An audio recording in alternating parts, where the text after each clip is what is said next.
Yan, yung nakikita nyong pasenyas-senyas na yan, dyan. Ayan. Nakikita nyo ba siya? Tanungin nyo siya kung may alam siya dati sa dating daan.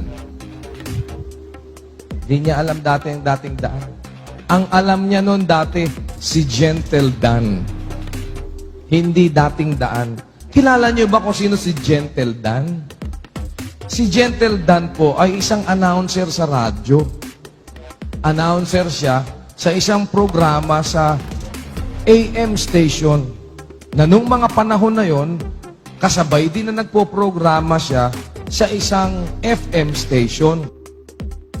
At yung Gentle Dan na yon, yun din yung Dan Hartman. At yung Dan Hartman na yun din yung Gentle Dan, nadidinig niya palagi, bakit laging sinasabi ng taong ito, the best principle of economics, seek ye first the kingdom and the righteousness of God, and all these things shall be added unto you. Kasi, nadidinig niya palagi yun. Naging curious. Nagtanong siya kay Gentle Dan, ba't ba lagi mong sinasabi yun? Ang sagot sa kanya ni Gentle Dan, pakinggan mo yung dating daan. Kasi ang pinakikinggan niya si Gentle Dan. Ang nadidinig niya lang naman noon kasi pagka nagpapaalam si Gentle Dan at saka si Dan Hartman, before I go, I'd like to leave you with this. Remember, the best principle of economics, seek ye first the kingdom and the righteousness of God, and all these things shall be added unto you. Goodbye for now. I'll see you back. Diba? Pagkatapos, yun lang naman nadidinig niya. Tapos, nung malaman niya yung dating daan, ngayon, alam niya na kung bakit yun ang sinasabi ni Gentle Dan.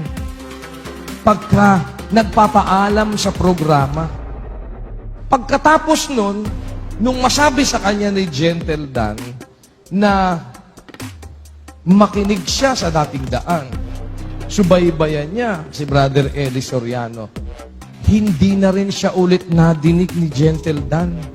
Dati, halos araw-araw tumatawag siya kay Gentle Dan. Tumatawag siya.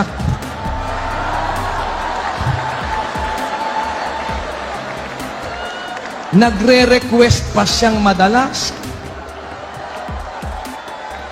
At hindi pa makalimutan ang kanya sabi, pwede bang magdidikit?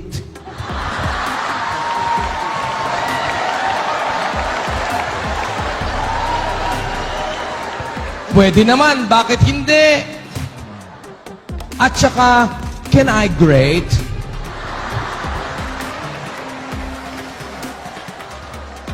Mula nun, hindi na siya nabalitaan ni Gentle Dan.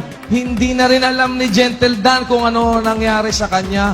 Ang kasunod na lamang nalalaman ni Gentle Dan, nakita siya doon sa bilog.